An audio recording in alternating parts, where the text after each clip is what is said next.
अति सुंदर होता है मन अति सुंदर।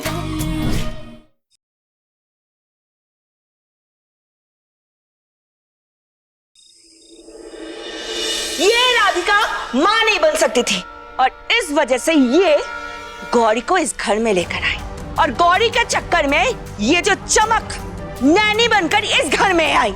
राधिका बहू मां बन पाती तो ये सब हंगामा होता ही नहीं। क्यों राधिका बहू? सही कहा ना मैंने? लेकिन ताई जी हम मां बन सकते हैं।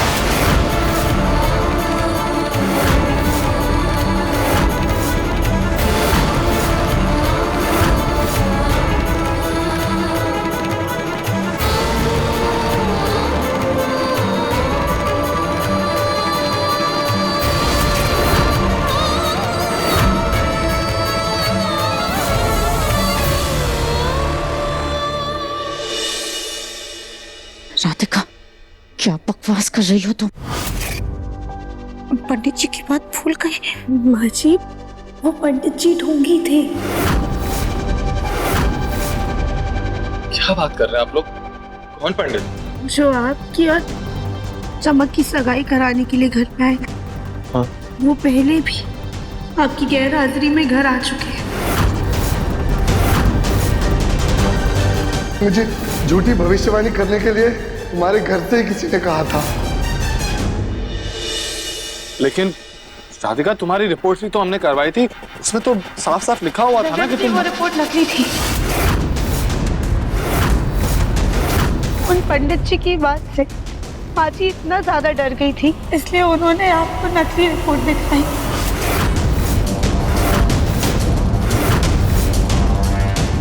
एक माँ है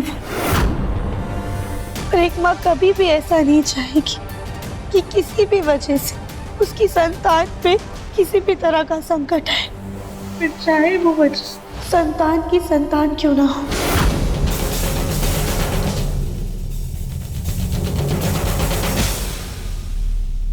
सॉरी मुन्ना, हमें माफ कर दे, लेकिन हम क्या करते? हमें बस तेरी चिंता थी। राधिका, लेकिन तुम्हें कैसे पता कि वो पंडित जी नकली थे? हाँ चाची सास जी, पंडित जी ने खुद अपने मुंह से कबूल किया है। हमारे घर से ही कोई फोन करके उन्हें बुलाया था। पक्का हमारी मम्मी ने ही उन्हें बुलाया होगा, है ना मम्मी?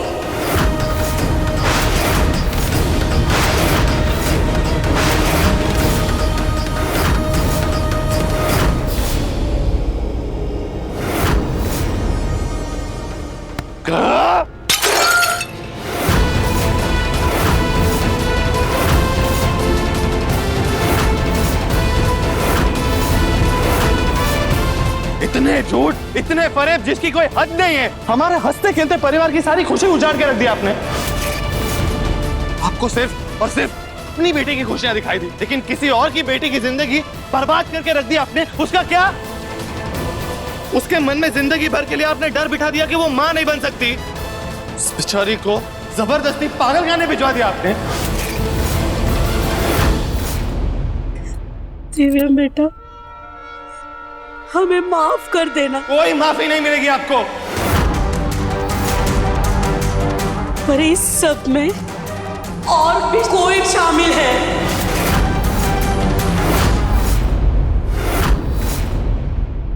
तुम्हारी माँ भी राधिका को घर से निकालना चाहती थी।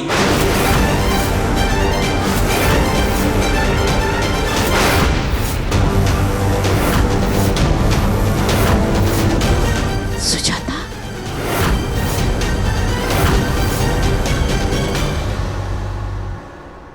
क्या क्या बकवास कर रही हैं आप? हाँ, क्या नौचना बकी जा रही है? हाँ, हम राधिका का बच्चा नहीं चाहते थे, लेकिन आप नकली पंडित को घर लेकर के आए। आपने राधिका के खिलाफ हमको भड़का करके हमारे मन में डर भर दिया। हम मानते हैं कि अपने बच्चे की बिखरी हुई जिंदगी को समेटने के लिए हमने घबराहट में कुछ गलत निर्णय ले लिए, लेकिन इसका मतलब ये बिल्कुल नहीं है कि आप अपने किए का इल्जाम हमारे सर पर डाल दें।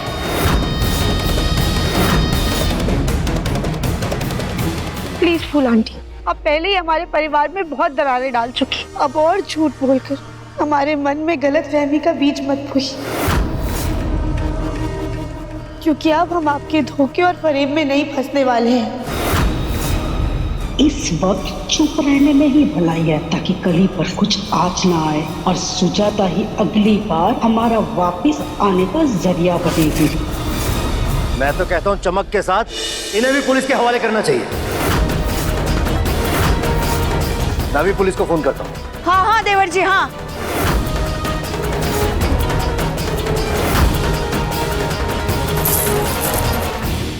अरे जग्गू पकड़ो इसे, अरे पकड़ो कोई इसे।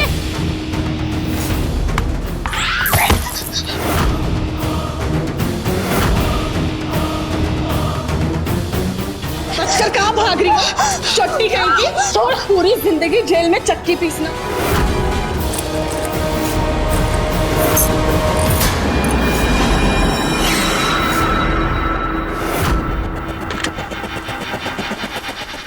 पापा जी रुकिए। एवं जी, हम जानते हैं कि चमक और फूल आंटी ने बहुत बड़ी गलती की है, पर ये दोनों तो कली भाभी के रिश्तेदार हैं ना। हाँ, तो इस फूल आंटी के साथ साथ इसकी गवार बेटी कली को भी इस घर से बाहर कर दो। पता चले कल को ये गवार कली अपनी माँ के साथ मिलकर इस घर में कोई नए कारनामे ना कर दे।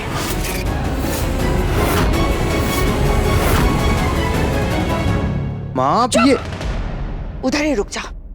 नहीं, हमारी गलतियों की सजा हमारी बेटी को मत दीजिए। हाँ ताई जी, इसमें कली भाभी की कोई गलती नहीं है, बल्कि उन्होंने तो हमारा साथ दिया। जब कोई भी हमारे साथ नहीं था, उन्होंने हम पे यकीन किया। और तो और, चमक का सच सबके सामने लाने में उन्होंने ही हमारी मदद की है। पापा जी प्लीज इन लोगों को पुलिस के हवाले मत कीजिए, इन्हें बस शांति से यहाँ से जाने दीजिए।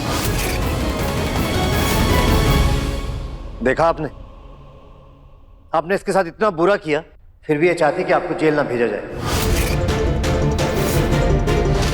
ठीक है बेटा, तुम कहती हो तो मैं इन्हें पुलिस के हवाले तो नहीं करूंगा, लेकिन आप दोनों अभी के अभी अपना सामान लेकर यहां से निकल जाइए। और आइंदा अपनी शक्ल दिखाने की कोशिश भी मत करना, समझ गई?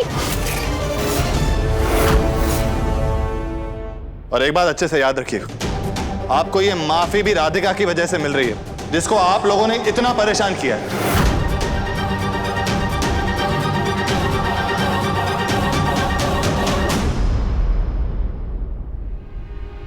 हमें माफ कर दे, हमने जो भी किया बेटी के मुंह में आके किया। बस हम गांव चले जाते और वहां जाके अपनी गलतियों का पश्चाताप करेंगे और दोबारा कभी आप लोगों को हमारी शक्ल नहीं दिखाएंगे।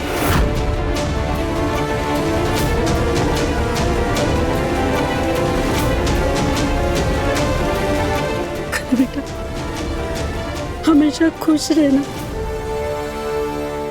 अब समझ में आया मम्मी कि सब देवरानी जी की बात क्यों मानते हैं, क्योंकि वो बहुत अच्छी और समझदार इंसान है, हमसे लाख गुना बेहतर। और आज आप उन्हीं की वजह से जेल नहीं गई। अब हमें बख्श दो और हमारे बीच फूट डालने की कभी कोशिश भी मत करना। हाँ हाँ, बहुत हो गए ये मगरमच्छ के आंसू समधन जी, अब जाइए।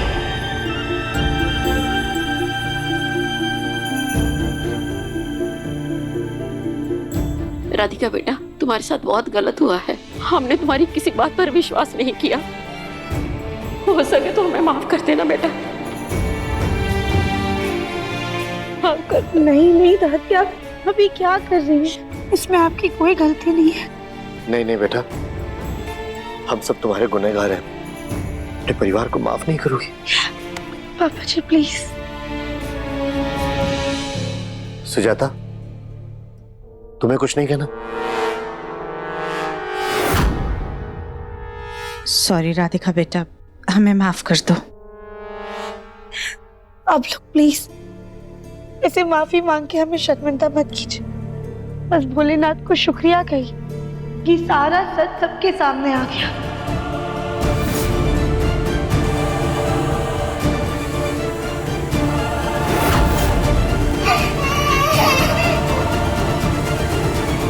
देवरानी जी, गौरी के पास जाइए, वो कब से माँ के प्यार के लिए तरस रही है। राधिका माँ बन सकती है तो गौरी के साथ खेलने के लिए उसका कोई भाई बहन भी चाहिए, है ना?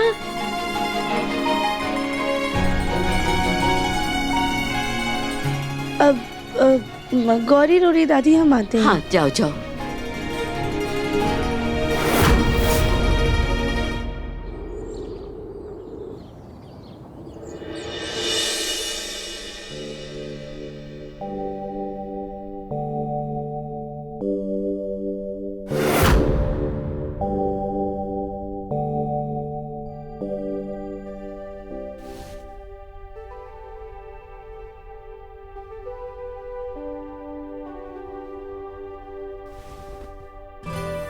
दिव्यम जी, क्या देख रहे हैं आप? क्या देख रहा हूं?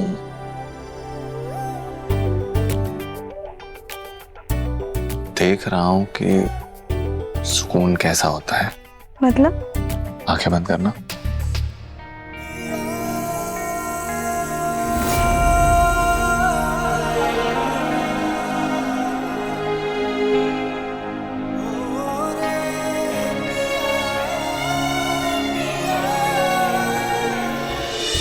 कुछ लोगों को ना घूम फिर के सुकून मिलता है, कुछ लोगों को पहाड़ों और वादियों में घूमकर सुकून मिलता है।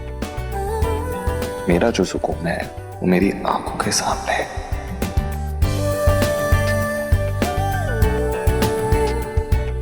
मेरा परिवार, मेरी पत्नी,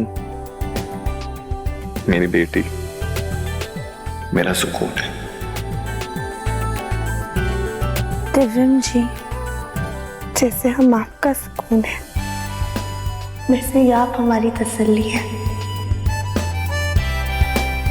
तुम्हें पता है राधिका, तुम जब नहीं थी ना तो बहुत ही अधूरापन महसूस होता था। ऐसा लगता था जैसे सब खाली है। मैं गौरी के साथ बस कमरे में घूमते रहता था, सोचता था कि तुम कब वापस आओगी, तुम कब ठीक हो जाओगी। तब पता नहीं था ना कि तुम ठीक हो। एक बात कहूं राधिका, मुझे बहुत बुरा लग रहा है कि तुम्हारे साथ फिर से इतना कुछ बुरा हो गया इस घर में और मुझे कुछ पता भी नहीं चला। इसमें आपकी कोई गलती नहीं है। कैसे नहीं है राधिका? मेरी गलती है। तुम कितनी सारी मुसीबतें झेल रही थी, इतनी सारी परेशानियां झेल रही थी और मैं चाहकर भी नहीं समझ पा रहा था। तुम्हें पता है, तुम चली गई ना तो मुझे लगा था कि मैं गौरी को संभाल लूंगा, लेकिन मैं खुद को भी नहीं संभाल पा रहा था। मैं गौरी को क्या संभालता? रेत की तरह हाथ से बस सब कुछ फिसलता जा रहा था। मेरा घर, परिवार, मेरी बेटी, काम, सब कुछ। लेकिन तुम तो तुम हो। तुमने सारी परेशानियां झेली, सारी मुसीबतें अकेली झेली, चमक का सच सबके सामने ले आई तुम। हमारी बेटी को भी संभाल लिया इनडायरेक्टली, हमारे परिवार को टूटने से बचा लिया। नहीं मेरे प्यारे दोस्त,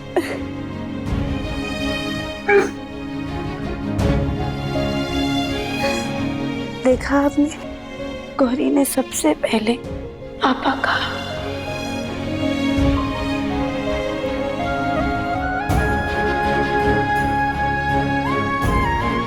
गौरी बेटा, पापा को बताओ कि मम्मा ये सब इसलिए कर पाती है क्योंकि पापा उनकी हिम्मत है।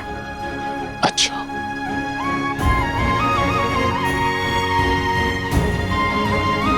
देखा देखा आपने?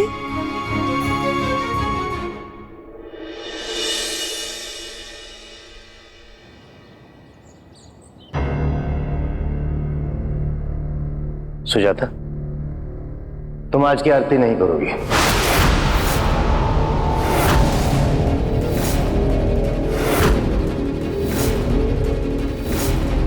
मैं चाहता हूं कि आज की आरती दिव्यम, राधिका, गौरी के साथ मिलकर करें।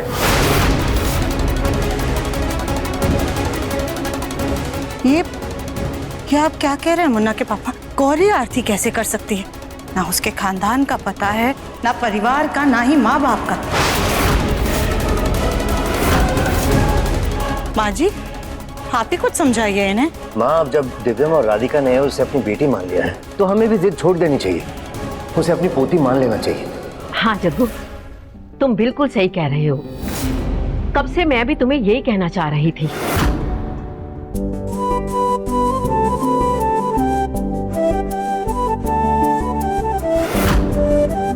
जब से मैंने इसकी मालिश की है ना, तब से इसने मेरे दिल में जगह बना ली है। आज की आरती राधिका दिव्यम के साथ गौरी भी करेगी। जाओ बेटा, जाओ।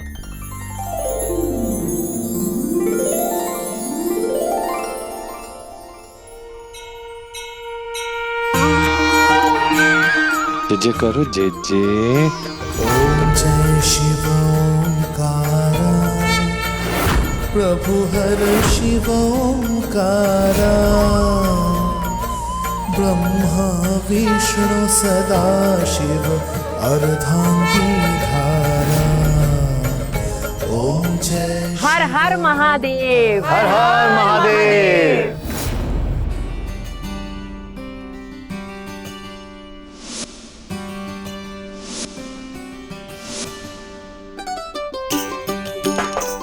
अब जब हमने गौरी को अपने घर की पोती मान ही लिया है, तो क्यों ना हम छोटी सी पार्टी करके इसको सबसे मिलवा दें।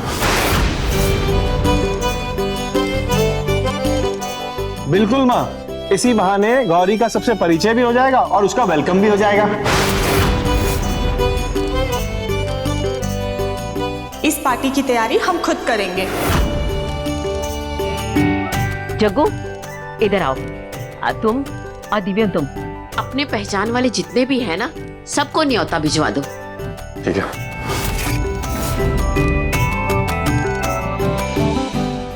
ये लो सुजाता, राधिका के मां ना बनने वाला नाटक कितना भारी पड़ गया तुम पे। अब तुम्हारी प्यारी बहू रानी राधिका इसी घर में है और इसकी गोद ली हुई बेटी गौरी भी इसी घर में जगह बना ली। क्यों सुजाता बहन, सही कहा ना मैंने? कोई कुछ भी बोले, हम इस अनाथ लड़की को कभी अपनी पोती नहीं मान सकते।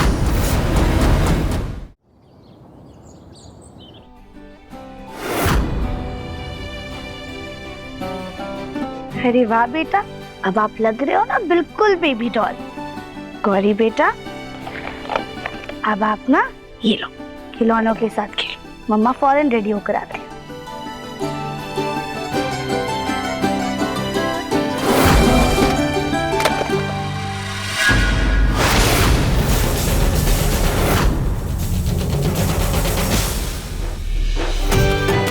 अरे गौरी बेटा, ये आपने क्या कर दिया? मम्मा आपको काला टीका लगाना भूल गई तो आपने पूरे कपड़े ही काले कर लिए। हो, शैतानी करके आप हंस रहे हो। अब हम आपको वापस से तैयार कर देते हैं। देवरानी जी, भाभी देखिए ना, गौरी ने अपने पूरे कपड़े खराब कर लिए। देवरानी जी, गौरी को ना मम्मी की नहीं, माँ की लाई हुई ड्रेस पहननी थी, है ना गौरी बेटा? देखिए। देवरानी जी, जाइए आप तैयार हो जाइए, गौरी को हम तैयार कर देंगे।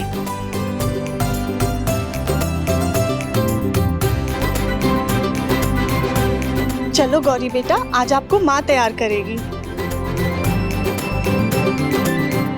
हम भी जल्दी से तैयार हो जाते हैं।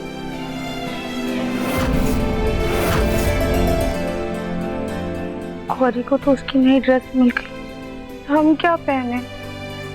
हे भोलेनाथ, प्लीज हमें भी कोई नई साड़ी दे दीजिए।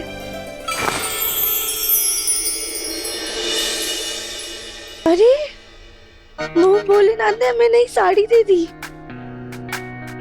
अरे वाह। भोलेनाथ ने नहीं, स्वयं तुम्हारे पति परमेश्वर ने तुम्हें ये साड़ी लाके दी है। तरुण जी, आप ये साड़ी हमारे लिए लेकर आए हैं? नहीं राधिका, एक्चुअली ये साड़ी तो मैं पड़ोसी की बीवी के लिए लाया था, लेकिन उसे अच्छी नहीं लगी तो मैंने सोचा तुम्हें दे देता। तो ऑब्वियसली तुम्हारे लिए लाया हूँ ना। कैसी लगी? बहुत बहुत प्यारी है ये तो। ये साड़ी में ना एक स्पेशल फीचर भी है, खासियत। क्या? बहुत स्पेशल है, अच्छे से देखना वरना मिस कर दोगी तुम। देखो।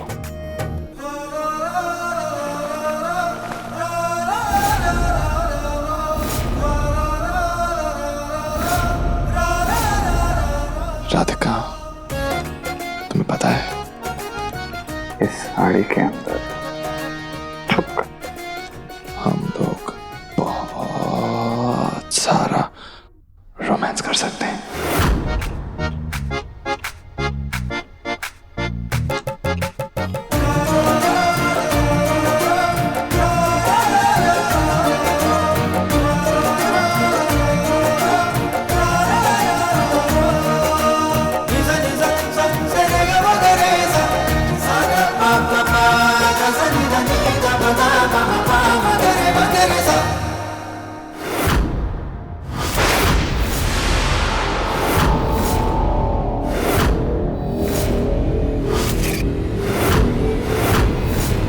स्कूल मुखी ने फिर से हमारे मुन्ना पर जादू करना शुरू कर दिया।